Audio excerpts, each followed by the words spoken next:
Welcome to the नोवर Nikhil learning app. इस app को स्टूडेंट्स के प्रॉब्लम को सॉल्व करने के लिए डेवलप किया गया है। इस ऐप के अंदर आप लेटेस्ट गवर्नमेंट जॉब्स, रिजल्ट्स और एडमिट कार्ड के अपडेट्स पा सकते हैं। साथ ही साथ आप इन सारे ऐप्स को कैटेगरीज, क्वालिफिकेशन एंड लोकेशन के हिसाब से भी देख सकते हैं। इसके अलावा आपको गवर्नमेंट जॉब्स और डिफरेंट एग्जामिनेशन के प्रीवियस ईयर के क्वेश्चन पेपर्स को भी डाउनलोड करने का ऑप्शन मिलता है। आप इस ऐप को डाउनलोड कर सकते हो एंड्रॉइड प्ले स्टोर से और आप इस ऐप को 5 स्टार देना ना भूलें। Hello everyone, my name is Nikhil and welcome to the channel. आज के इस वीडियो में हम अगस्त मंथ की गवर्नमेंट जॉब्स की लिस्ट देखने वाले हैं। ऐसे जॉब्स हम देखने वाले हैं जो कि 10वीं पास से लेकर के ग्रेजुएट, पोस्ट ग्रेजुएट भी अप्लाई कर सकते हैं। और यहाँ कई एग्जामिनेशंस ऐसे भी हैं जिसमें प्रीलिम्स एग्जामिनेशन है, मेंस एग्जामिनेशन नहीं है। तो इस वीडियो को आप अच्छे से पूरा देखें, एक जॉब को देखें, ताकि जिस जॉब के लिए आप एलिजिबल होगे आप उसको अप्लाई कर सके। और मैं ये सोच रहा था कि इस तरीके की वीडियो जो कि मैं मंथ में एक बार डालता हूँ शुरुआत में, मैं सोच रहा हूं कि हर हफ्ते डालूं कि जो भी 7-8 दिन में जो भी जॉब निकली है उन सबका कंपाइलेशन आपको मिल जाए। तो मुझे कमेंट सेक्शन में जरूर बताइएगा। वैसे मैंने इसके लिए पोल भी किया हुआ है, वहां पे भी वोट कर सकते हो कि क्या ऐसा मैं करूं। अगर हाँ है तो आप मुझे कमेंट सेक्शन में एक बार जरूर बताइएगा। तो मैं वीकली वीडियो अपलोड करूंगा एक बार सारे के सारे जॉब अपडेट्स का। तो इस वीडियो को स्टार्ट करने से पहले मैं आपको एक फ्री सोर्स के बारे में बता देता हूँ। एसएससी सीएचएसएल का एग्जामिनेशन डेट वैसे अनाउंस हो चुका है और अभी इस वीडियो में भी हम एसएससी के जीडी के एग्जामिनेशंस के बारे में देखने वाले हैं। तो इन दोनों ही एग्जामिनेशन के लिए जो इंपॉर्टेंट है वो बुक्स की, वो भी फ्री बुक्स की मैं आपको लिंक डिस्क्रिप्शन में दे देता हूँ।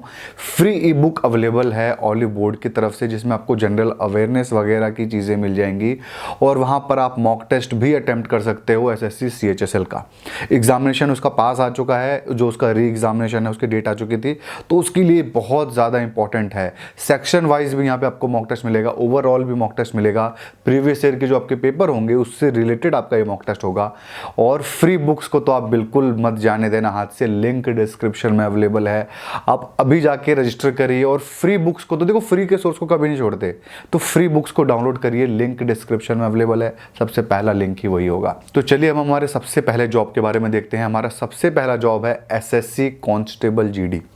एसएससी कांस्टेबल जीडी सेम उसी टाइप का है जैसे एसएससी सीपीओ होता है। SSC CPO para military forces के अंदर सब इंस्पेक्टर लेवल की रिक्रूटमेंट करता है और एसएससी कांस्टेबल जीडी, जैसे नाम से ही पता चलता है, ये पैरा मिलिट्री फोर्सेस में कांस्टेबल की रिक्रूटमेंट करता है।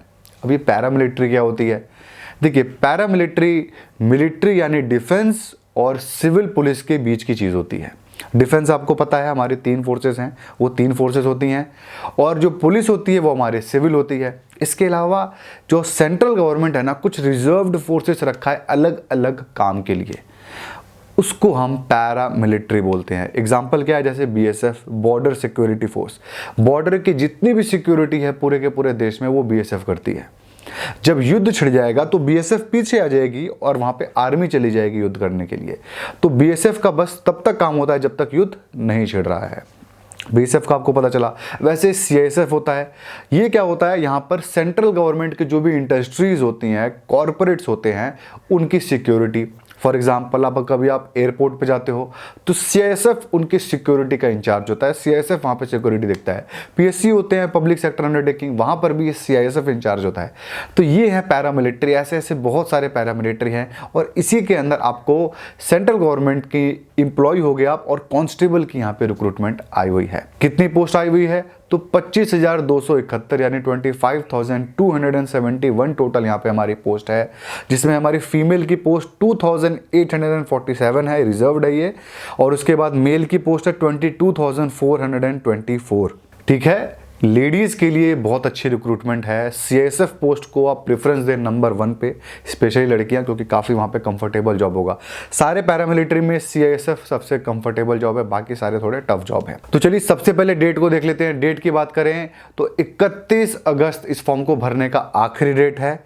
और इसके एप्लीकेशन फीस की बात करें तो 100 रुपये एप्लीकेशन फीस है आपका जनरल, ओबीसी, ईडब्ल्यूएस कैंडिडेट्स के लिए, वो भी मेल के लिए। फीमेल के लिए किसी भी कैटेगरी की होंगी फ्री है, और SC ST physically handicapped candidates के लिए भी यहाँ पे एप्लीकेशन फीस 0 है, यानी फ्री है।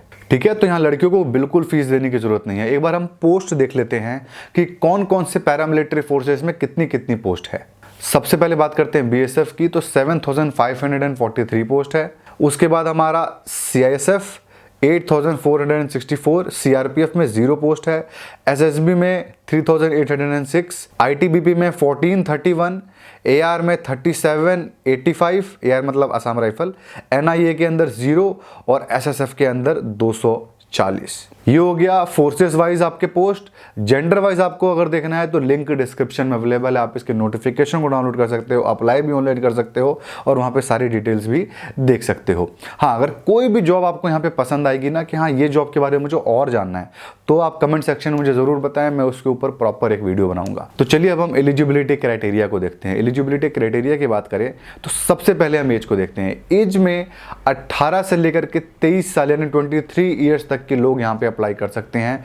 ये बहुत ज़्यादा यंग लोगों को ही सिर्फ रिक्रूट कर रहा है। अब एजुकेशन क्वालिफिकेशन की बात करें तो यही वो एग्जामिनेशन है जिसमें कोई भी 10वीं पास, कोई भी 10th पास स्टूडेंट अप्लाई कर सकता है और कोई रिक्वायरमेंट नहीं है। अगर आप 10th अपीयरिंग हो, रिजल्ट नहीं आया है तो आप अप्लाई नहीं कर सकते। हालांकि सारे रिजल्ट अब निकल चुके हैं, तो जिनके भी रिजल्ट अभी निकले हैं ना वो सारे लोग यहाँ पे अप्लाई कर सकते हैं। 10th में कितना भी परसेंटेज आया हो कोई फर्क नहीं पड़ता, आप अप्लाई कर सकते हो। 10th आपने ओपन से किया है तो भी अप्लाई कर सकते हो। 10th आपने स्टेट गवर्नमेंट के थ्रू किया है या CBSE से किया है, कहीं से भी किया है, आप अप्लाई कर सकते हो, इसमें कोई और डाउट नहीं बचा है। और हिंदी और इंग्लिश दोनों मीडियम के स्टूडेंट यहाँ पे अप्लाई कर सकते हैं क्योंकि एग्जामिनेशन भी हिंदी इंग्लिश दोनों मीडियम के लिए है। तो ये हो गया इसका एलिजिबिलिटी क्राइटेरिया। इसके अंदर फिजिकल एलिजिबिलिटी क्राइटेरिया भी है, मतलब आपके शरीर कैसा होना चाहिए उसका भी रिक्वायरमेंट है। तो आप ध्यान से स्क्रीन पे देखिए, जो मेल कैंडिडेट है उसके जो हाइट की रिक्वायरमेंट है वो है 170 सेंटीमीटर। अगर मेल कैंडिडेट शेड्यूल ट्राइब है, ST है तो 165 है। इसके अलावा मतलब बाकी जो भी कैटेगरी है उसके लिए 170 ही है। अगर फीमेल है, मेल की बात हो गई, अगर फीमेल है और जनरल OBC और शेड्यूल कास्ट है तो 157 सेंटीमीटर। इसके अलावा अगर फीमेल है और शेड्यूल ट्राइब है तो 155 सेंटीमीटर। चेस्ट की बात करें तो 80 सेंटीमीटर आपका चेस्ट होना चाहिए मेल के लिए, और फुलाने के बाद आपका चेस्ट 5 सेंटीमीटर फूलना चाहिए। वैसे ही अगर मेल शेड्यूल ट्राइब है तो 76 सेंटीमीटर होना चाहिए और फूल के 80 सेंटीमीटर होना चाहिए। फीमेल के लिए चेस्ट का कोई रिक्वायरमेंट नहीं है। तो अगर रनिंग की बात करें तो 5 किलोमीटर आपको 24 मिनट में दौड़ना है मेल कैंडिडेट्स के लिए किसी भी कैटेगरी में। फीमेल की बात करें तो 1.6 किलोमीटर दौड़ना है आपको 8.5 मिनट में। ये हो गया आपका फिजिकल क्राइटेरिया। इसके अलावा आपका और कोई एलिजिबिलिटी क्राइटेरिया नहीं है। ये हो गया आपका नोटिफिकेशन। एक बार यहाँ पे हम एग्जामिनेशन पैटर्न को देख लेते हैं क्योंकि वही एग्जामिनेशन है जहाँ पे आपको मेंस एग्जामिनेशन नहीं देना, सिर्फ और सिर्फ प्रीलिम्स देना है। देखिए हाइट वाइट के अंदर ना और भी बहुत सारी चीज़ें हैं, जैसे पहाड़ी लोगों के लिए क्या है तो बहुत सारी उसके अंदर चीज़ें हैं हाइट के अंदर, तो कुछ रिलैक्सेशन वहाँ पर है। देखिए मैं सब कुछ नहीं बता रहा वीडियो में, क्यों? क्योंकि वीडियो में चाहता हूँ छोटे से छोटा बने ताकि ज़्यादा से ज़्यादा लोग देखें। बड़े वीडियो को लोग ज़्यादा पसंद नहीं कर रहे हैं, इस वजह से मैं छोटा वीडियो बनाना चाह रहा हूं ताकि मेरा भी ज़्यादा व्यूज आए ऑब्वियसली, और सब्सक्राइबर भी बढ़े क्योंकि 1.5-2 हज़ार सब्सक्राइबर मेरे बच्चे हैं 1 मिलियन होने में। आप जरूर सब्सक्राइब कर देना इस चैनल को और जल्दी से जल्दी 1 मिलियन करिएगा। तो एग्जामिनेशन पैटर्न की बात करें तो आपके 2 टोटल यहाँ पे प्रोसेस हैं। सबसे पहला आपका रिटन एग्जामिनेशन, उसके बाद रिटन नहीं है आपका फिजिकल एग्जामिनेशन, जो आपका फिजिकल आपने फिजिकली मांगा था यहाँ पे उसी का एग्जामिनेशन आपको यहाँ पे लेने वाले हैं। तो सबसे पहले देख लेते हैं रिटन एग्जामिनेशन। रिटन एग्जामिनेशन किसी भी SSC के एग्जामिनेशन के जैसा होगा। आपके 4 पेपर होंगे। 4 पेपर में सबसे पहला होगा आपका रीजनिंग, उसके बाद आपका होगा जनरल नॉलेज, उसके बाद क्वांट और उसके बाद इंग्लिश या फिर हिंदी। यहाँ पर इंग्लिश कंपलसरी नहीं है कि आपको 4th इंग्लिश देना है, ऐसा कुछ नहीं है। हिंदी भी आप दे सकते हो, मतलब इंग्लिश यहाँ पे कोई रिक्वायरमेंट नहीं है, 0 रिक्वायरमेंट है। इंग्लिश वीक है तो आपका ये एग्जामिनेशन है। तो ये सारे आपके सेक्शन होंगे, 25-25 क्वेश्चन, 25-25 मार्क्स। सॉल्व करने के लिए मिलेगा आपको 90 मिनट, बहुत टाइम मिल रहा है इसी के लिए। एग्जामिनेशन बहुत ईजी होता है, बहुत ईजी एग्जामिनेशन होता है, लेकिन कट ऑफ इसका प्रॉब्लम है। इतना हाई कट ऑफ जाता है कि यार 60 मिनट में 70-70, 80-80 ऐसे आपको अटेम्प्ट नहीं करोगे तो फेल आप लेके चलिए। तो बहुत ज़्यादा हाई कट ऑफ जाता है इसका। और यहाँ पे नेगेटिव मार्किंग 1/4 है, यही आपका रिटन एग्जामिनेशन है। इसके बाद आपका फिजिकल टेस्ट होगा, उसके बाद मेरिट टेस्ट निकलेगा, जो वहाँ सिलेक्ट होगा उसकी नौकरी लग जाएगी। तो ये हो गया हमारा SSC GD। तो SSC GD के लिए सारी डिटेल हमने देखी। SSC GD के लिए मैं आपको बुक भी यहाँ रिकमेंड कर देता हूँ। देखिए बहुत टफ एग्जामिनेशन नहीं है, सिंगल बुक से आपकी तैयारी हो सकती है, मतलब एक बुक खरीदिए और आपकी सारी तैयारी हो जाएगी इस एग्जामिनेशन के लिए। तो SSC GD के लिए दिशा पब्लिकेशन की आप बुक परचेस कर सकते हो, मैं वहाँ पे आपको डिस्प्ले कर दूंगा फोटो। एक बुक है, थोड़ी मोटी बुक है, बट सब कुछ उसके अंदर है, प्रैक्टिस सेट से लेकर के हर एक चीज़ उसके अंदर है। तो डेफिनेटली एक मस्ट बाई है इस एग्जामिनेशन के लिए। अगर आप सीरियस हो तो आप उसको बाई कर सकते हो, उसमें ऑलमोस्ट सब सिलेबस कवर्ड हो जाएगा और आपके प्रैक्टिस सेट भी वहाँ पर आपको मिल जाएंगे। तो हम आते हैं हमारे नेक्स्ट जॉब के ऊपर, जो कि है SSB में हेड कांस्टेबल के, सशस्त्र सीमा बल के अंदर हेड कांस्टेबल की पोस्ट है। पिछला जॉब को बताया था ना वो कांस्टेबल के लिए था, ये हेड कांस्टेबल के लिए सिर्फ और सिर्फ एक ही पैरामिलिट्री फोर्सेस के अंदर, सिर्फ एक फोर्स के अंदर जो कि है सशस्त्र सीमा बल एसएसबी के अंदर। टोटल यहाँ पे आपके 150 के आसपास पोस्ट है और इस फॉर्म को आप अच्छे से भरिएगा। क्यों? क्योंकि हेड कांस्टेबल हल्के मत लीजिएगा, कांस्टेबल जैसा नहीं है। हेड कांस्टेबल जो है उसकी सैलरी 35-40 हज़ार है, काफ़ी ज़्यादा इंपॉर्टेंट और क्रूशियल जॉब है ये, तो इसको आप हल्के मत लीजिएगा। डिटेल देखते हैं। सबसे पहले बात करते हैं इसके हम डेट के बारे में, तो 22 अगस्त इस फॉर्म को भरने का आखिरी डेट है। इसके एप्लीकेशन फीस की बात करें तो 100 रुपये एप्लीकेशन फीस है जनरल, ओबीसी और ईडब्ल्यूएस मेल कैंडिडेट के लिए। फीमेल कैंडिडेट किसी भी कैटेगरी की हो 0 एप्लीकेशन फीस है, फ्री है। और बाकी सारे कैटेगरी के लिए यानी एससी, एसटी और फिजिकली हैंडीकैप्ड के लिए ये एप्लीकेशन फीस यहाँ पे 0 है यानी फ्री है। तो देखा हमने एप्लीकेशन फीस। अब हम इसके पोस्ट के ऊपर आते हैं। तो 115 टोटल पोस्ट है, मैंने सॉरी 150 बोल दिया था पहले।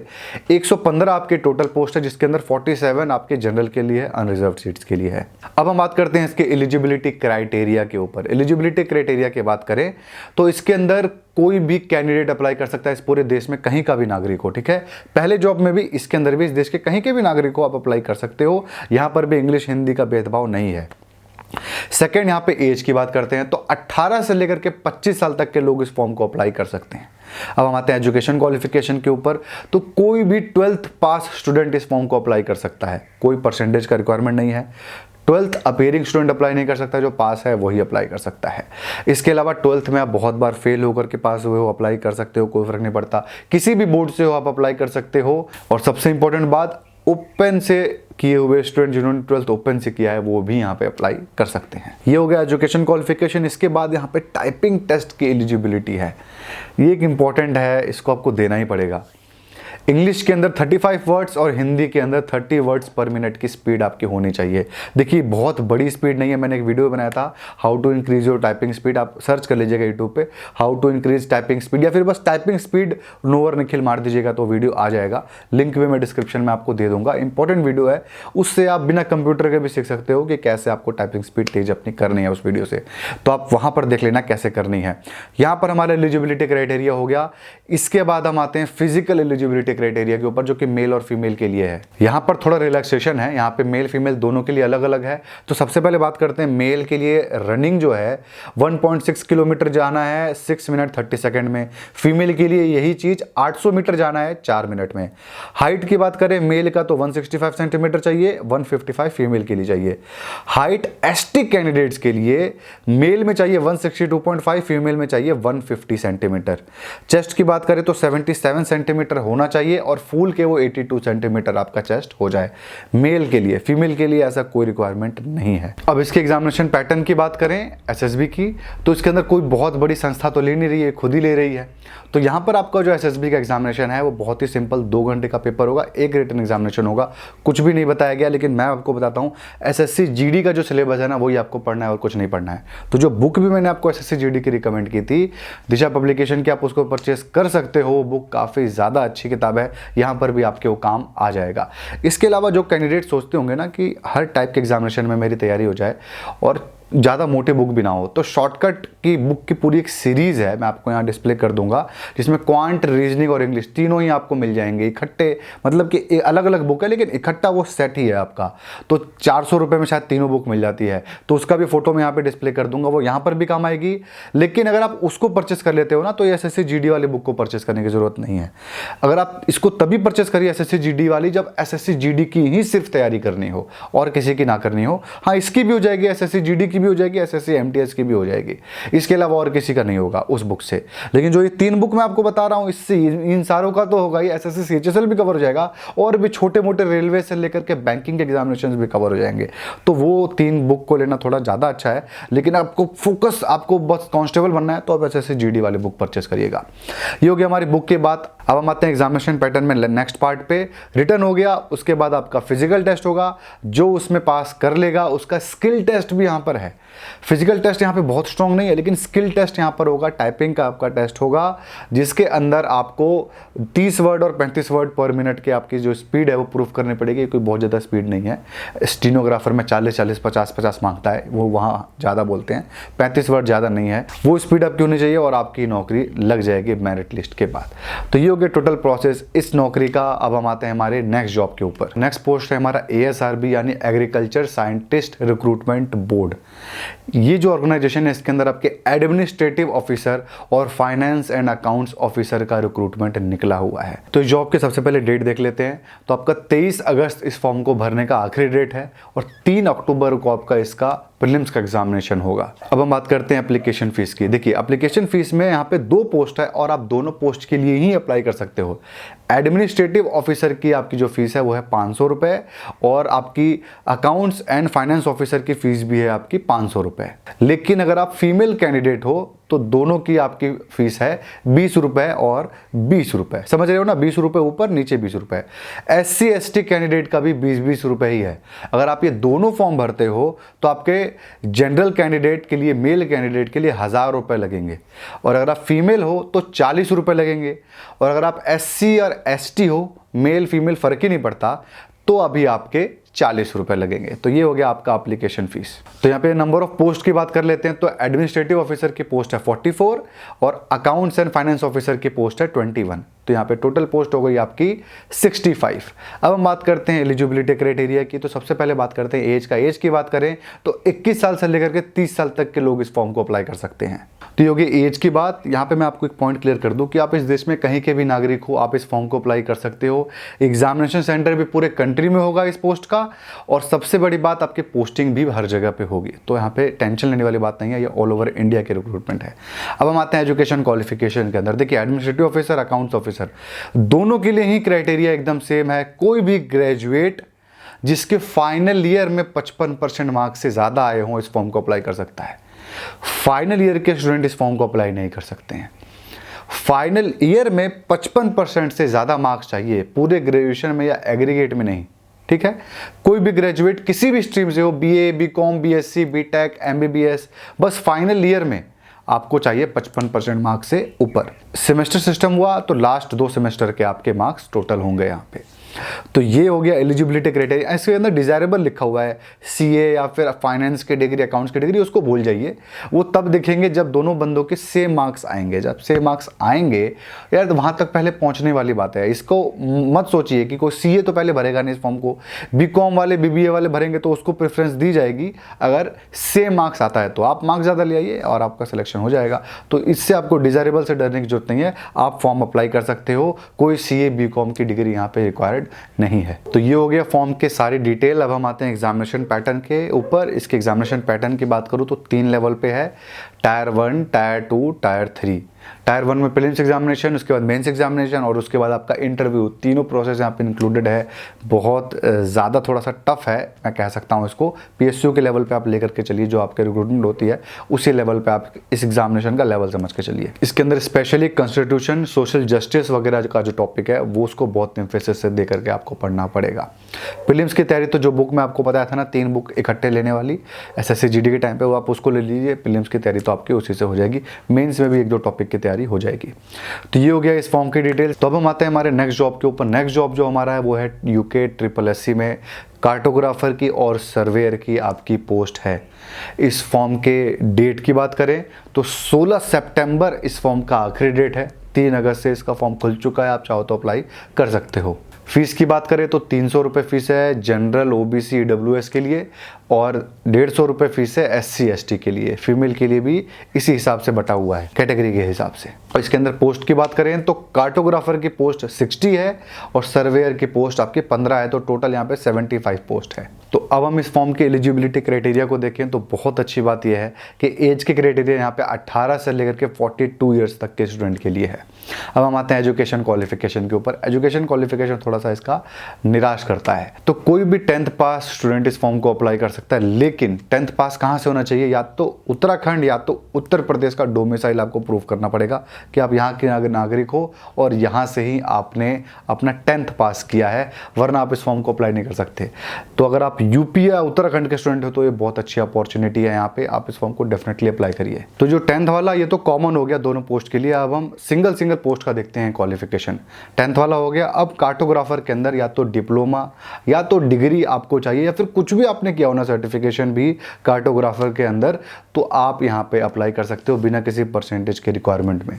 सर्वेयर के अंदर भी अगर आपका डिग्री डिप्लोमा सर्वे में है या फिर सिविल इंजीनियरिंग में है तो आप यहाँ पे अप्लाई कर सकते हो। और या फिर आपका डिग्री डिप्लोमा सिविल या फिर एग्रीकल्चर में था तो भी अप्लाई कर सकते हो कार्टोग्राफर वाली पोस्ट के लिए। ठीक है, तो ये हो गया हमारा एजुकेशन क्वालिफिकेशन।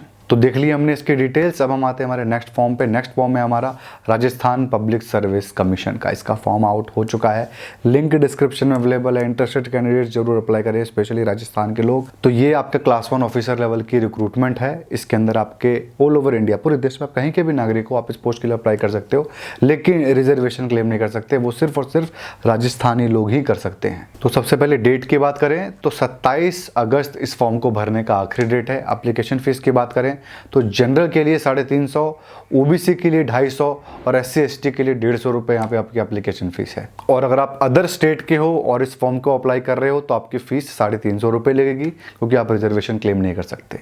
अब हम बात करते हैं यहाँ पे पोस्ट की। तो सबसे पहले 363 पोस्ट है राजस्थान स्टेट सर्विस एग्जामिनेशन की, और उसके बाद राजस्थान सबऑर्डिनेट सर्विस की 625 पोस्ट है। सबऑर्डिनेट आपका लोअर लेवल का रिक्रूटमेंट है, और जो आपका स्टेट सर्विस है वो 363 जो पोस्ट है वो आपका ऑफिसर लेवल की रिक्रूटमेंट है। ठीक है, अब हम बात करते हैं एलिजिबिलिटी क्राइटेरिया की। तो कोई भी स्टूडेंट जो 18 से 40 साल तक की उम्र का है वो अप्लाई यहाँ पे कर सकता है। बहुत बड़ा एज का ब्रैकेट है। अब हम बात करते हैं एजुकेशन क्वालिफिकेशन की। कोई भी ग्रेजुएट इस फॉर्म को अप्लाई कर सकता है। कोई परसेंटेज का फर्क नहीं पड़ता, क्या डिग्री है फर्क नहीं पड़ता, किसी भी चीज़ से कोई फर्क नहीं पड़ता। आप 50 बार फेल होकर के आपने ग्रेजुएशन पास किया हो, कोई फर्क नहीं पड़ता, आप इस फॉर्म को अप्लाई कर सकते हो। अगर आप ग्रेजुएट हो तो आप इस फॉर्म को अप्लाई कर सकते हो, और इसको पास करने का प्रोसेस वैसा ही है जैसे किसी भी स्टेट सर्विस कमीशन का होता है। पूरा टफ प्रोसेस है, बहुत बड़ा प्रोसेस है, सेम उसी तरीके से है। और जो सबऑर्डिनेट कमीशन वाला इसके अंदर है वो आपका SSC के पैटर्न के ऊपर चलता है, और वो आपका UPSC के पैटर्न के ऊपर चलता है। जैसा आपका स्टेट सर्विस का बेसिकली UPSC से थोड़ा अलग है, लेकिन आप UPSC सिविल सर्विसेज के लेवल का लेकर के चलिए उस पोस्ट को। तो बहुत अच्छा ये रिक्रूटमेंट है, और एलिजिबिलिटी तो कोई भी अप्लाई कर सकता है, बट सोच समझ के अप्लाई करिएगा। हाँ, आप दोनों के लिए अप्लाई कर सकते हो, चाहो तो सबऑर्डिनेट कमीशन के लिए भी कर सकते हो और आप PCS के लिए भी कर सकते हो, दोनों के लिए अप्लाई कर सकते हो, और चाहो तो एक के लिए भी कर सकते हो। तो यहाँ पर आपके पास ऑप्शन है। और मैं एक बात बता दूँ कि इंग्लिश का बहुत बड़ा रोल नहीं होता राजस्थान सर्विस कमीशन के अंदर। इंग्लिश आपकी बहुत वीक भी है तो कोई फर्क नहीं पड़ता, आप इस फॉर्म को ज़रूर भरिएगा। तो हमने आई थिंक 4-5 फॉर्म देख लिए। इसके अलावा कुछ और भी फॉर्म होंगे तो मैं उनकी लिंक आपको डिस्क्रिप्शन में दे दूंगा, आप उनको ज़रूर एक बार चेकआउट कर लेना। इसके अलावा आप मुझे ज़रूर बताना कमेंट में कि मैं वीकली इस टाइप का वीडियो डालूँ कि नहीं। अगर ऐसा आप बोलोगे तो हर हफ्ते एक वीडियो आपको ऐसा ज़रूर मिल जाएगा। तो बस ये था आज की वीडियो में। आई होप आपको इस वीडियो से फ़ायदा मिला होगा। अगर आपको इस वीडियो से फ़ायदा मिला तो आप इस वीडियो को लाइक ज़रूर करें, कमेंट करें अपने डाउट को, और अगर आपको ऐसे और वीडियोज़ देखने होंगे तो आप इस चैनल को भी जरूर सब्सक्राइब करें। Thank you.